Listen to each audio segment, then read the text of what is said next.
नमस्कार दोस्तों, आप देख रहे हैं क्रिकेट कॉम्बो विद सनत। आज बात करते हैं second ODI New Zealand versus India की। इसमें न्यूजीलैंड ने बड़ी आसानी से इंडिया को 7 विकेट से हरा दिया है। टॉस जीत के न्यूजीलैंड ने पहले फील्डिंग करने का फैसला किया और इंडिया को कहा कि आप बैटिंग करिए। सरफेस भी सही थी बैटिंग करने के लिए। एक्सपेक्टेड जो स्कोर लग रहा था कि एटलीस्ट 330 320 के आसपास रन होने चाहिए, लेकिन इंडिया ने जो कि बैटिंग की हम बात करें शुरुआत से ही देखा जाए तो वो फ्लो में दिखी ही नहीं। पार्टनरशिप जरूर आप लगभग 70 के आसपास लगी रोहित गिल के बीच, लेकिन रोहित फिर से कहते ना इतनी बॉल्स खेलने के बाद जमने के बाद अपना विकेट फेंक के चले गए। बॉल उनके आई नहीं, ऑन द राइस खेलने के चक्कर में वो आउट हो गए। फिर इसके बाद 99 के आसपास का 1 विकेट था इंडिया का, लेकिन फिर इसके बाद गिल भी अपना विकेट थ्रो करके चले गए। उसे चाहते तो गिल और थोड़ा और ज़ोर से मार सकते थे, लेकिन नहीं, वो अपना कहते ना उनका जो फेवरेट शॉट है, जो हाफ पुल जिसे हम बोलते हैं, हाफ पुल पूरा नहीं हाफ पुल करके मार दिया। बॉल वहाँ पे आके मिचेल के हाथों में चली गई। 99 पे 2 विकेट होने के बाद फिर इसके बाद कोहली का अनफॉर्चुनेटली कोहली आउट हो गया, क्योंकि हर मैच में कोहली थोड़ी ना चलेगा। हर किसी न किसी को तो रिस्पॉन्सिबिलिटी लेनी पड़ेगी। जाते जाते अय्यर भी आउट हो गया। लेकिन अब देखा जाए तो 4 विकेट्स इंडिया के बहुत जल्दी चले गए थे, जो कि न्यूजीलैंड का बहुत बड़ा अगर देखा जाए तो यही अचीवमेंट रहा है कि उन्होंने टॉप 4 बैट्समैन को जमने ही नहीं दिया। लगभग 100 से के अंदर 4 विकेट्स इंडिया गिर गए थे। इसके बाद आए रोहित, माफ़ करिएगा, इसके बाद आए केएल राहुल और जडेजा। आज सबसे अच्छी बात थी, राहुल अपने सही पोजीशन पे आए।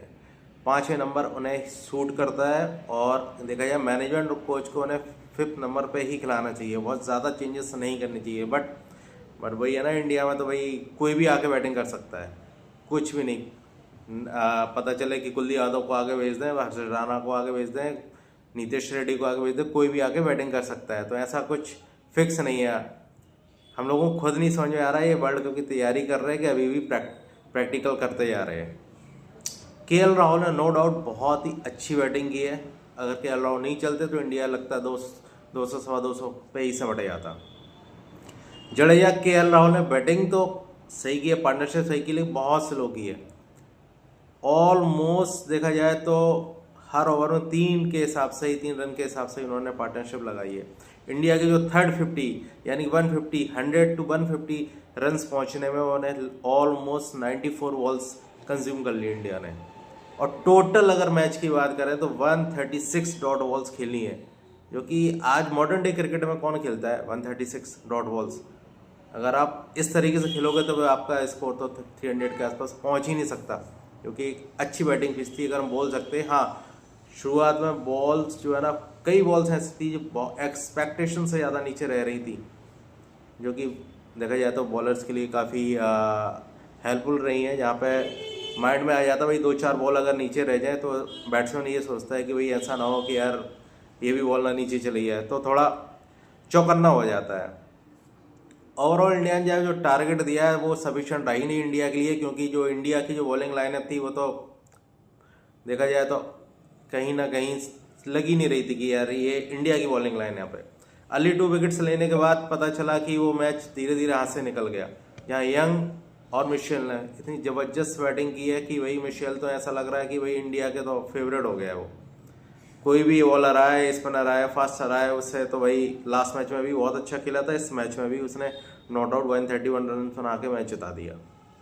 अब बात करें बॉलर की, तो मेरे तो पहले अगर बात करें जो नीतीश रेड्डी को खिलाने का, कि ना तो ये ऑलराउंडर है ना तो हाफ बॉलर है, ये हाफ बॉलर है और हाफ बैट्समैन है। इन्हें हम कोई हार्दिक पांड्या का रिप्लेसमेंट नहीं समझ सकते। इससे बढ़िया यार एक बैट्समैन खिला लो, या इससे बढ़िया एक बॉलर खिला लो, जो कि आज आपको एक बॉलर की कमी प्रॉपर दिखी। क्योंकि और जो मेन बॉलर्स थे आपके, चाहे वो प्रसिद्ध हो, हर्षित हो, उन्होंने शुरू में 1 विकेट लिया। इसके बाद सिराज विकेट लेस रहे। कुलदीप जो आपके मेन बॉलर हैं वो आज नहीं चल पाए। ठीक है, हर किसी का दिन होता है, खराब जाता है, कभी कभी नहीं जा पाता, लेकिन और बॉलर्स ने क्या किया, कुछ नहीं किया। यहीं पे आपको एक ऐसा बॉलर होना चाहिए था जो आपको कहीं ना कहीं सपोर्ट करता। नीतीश रेड्डी ने दो ओवर किए, क्या रहा उससे, कुछ नहीं रहा। तो आप ऐसे प्लेयर को रख रहे हो बीच में सिर्फ और सिर्फ ये जिद के लिए कि 8 नंबर की हम बैटिंग खिलानी है, ना तो वो पूरा बैट्समैन है ना पूरा बॉलर है। अगर हम बोल सकते हैं हाफ बॉलर हाफ बैट्समैन, सीधा, कोई प्रॉपर ऑलराउंडर नहीं है। अगर इस तरीके से आप रखोगे तो हमेशा टीम को कहीं ना कहीं दिक्कत आएगी। 20-22 रन बनाए नीतीश रेड्डी ने, कोई इम्पैक्टफुल पारी नहीं खेली है। और बॉलिंग में तो बस होना है 2-1 ओवर खिलाना है, थोड़ी पार्ट टाइम तो किसी को भी दे दो बॉलिंग करने के लिए, 2-4 ओवर तो वो भी निकाल देगा। एक प्योर बैट्समैन खिला लो, उससे बढ़िया। अगर आपको बैट्समैन ही खिलाना, 8 नंबर तक बैटिंग ही चाहिए। ओवरऑल देखा जाए तो जो न्यूजीलैंड के बैट्समैन की बात करें, जो कि आधी टीम देखा जाए तो न्यूजीलैंड की आधी टीम से खेल रही है और आधी टीम उनकी है ही नहीं, क्योंकि वो वर्ल्ड कप की T20 अभी जो सीरीज़ है उसके लिए तैयारी कर रही है। इसके बावजूद अब 84 रन पे 284 रन के आसपास ही बना पाए।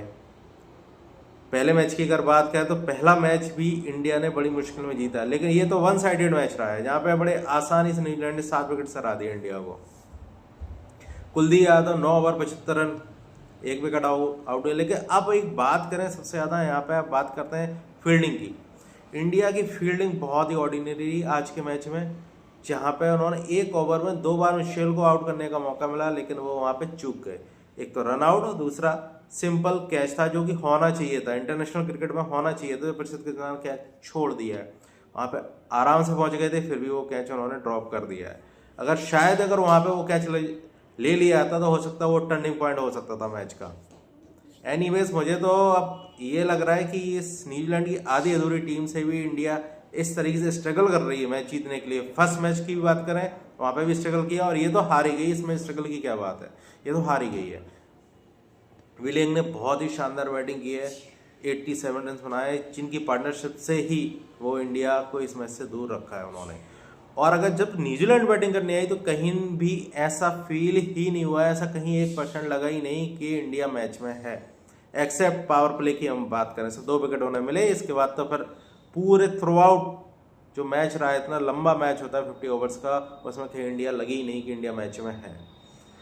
अगर अब देखते हैं कि थर्ड मैच में किस तरीके से अपनी टीम को वो करते हैं। आई होप इंडिया में जीते, सीरीज़ भी अपने नाम करे। लेकिन ऐसे जीतने, ऐसे सीरीज़ नाम करने के लिए हम नहीं खेल रहे, हम एक ऐसा डोमिनेंस देखना चाह रहे हैं कि भैया आपकी आधी अधूरी टीम खेल रही है आपके सामने और वहाँ पे स्ट्रगल करके आप मैच जीत रहे हो और आज तो हार भी गए हो। तो इस तरीके से अगर आप सीरीज़ जीत भी जाओ तो उससे बहुत ज़्यादा इम्पैक्ट तो नहीं पड़ने वाला। और कोहली की अगर हम बात करें, हर मैच में कोहली तो चल नहीं सकता, मैच जिता नहीं सकता, ठीक है। रोहित का भी ऐसे ही है, उन्होंने बहुत इंडिया के लिए बहुत अच्छी बैटिंग्स की हैं, बहुत अच्छे रन्स, उनके माइलस्टोन से बड़े हैं। टॉप पे कोहली ट्रेंड कर रहा है, नंबर 1 ओडीआई रैंकिंग में। रोहित 3 नंबर पे है, ठीक है। जो टॉप 2 के आपके बल्लेबाज हैं, लेकिन इसके अलावा और बल्लेबाजों ने क्या किया, ठीक है। राहुल खेला, अय्यर नहीं चला आज के मैच में। गिल अपनी जो, ठीक है, 50, उसमें भी 56 रन बनाए, इसमें भी 56 रन बनाए, बट उसे कैरी नहीं कर पाए। आपको मोमेंटम मिला बट उसे आप कंटिन्यू नहीं रख पाए। तो ऐसा फिर कौन करेगा? वनडे क्रिकेट है, कोई T20 थोड़ी ना है कि 35-40 रन बनाओ और आउट हो जाओ। इसमें तो आपको देखना ही पड़ेगा। चल अब देखते हैं थर्ड मैच में क्या होता है, उसके लिए आप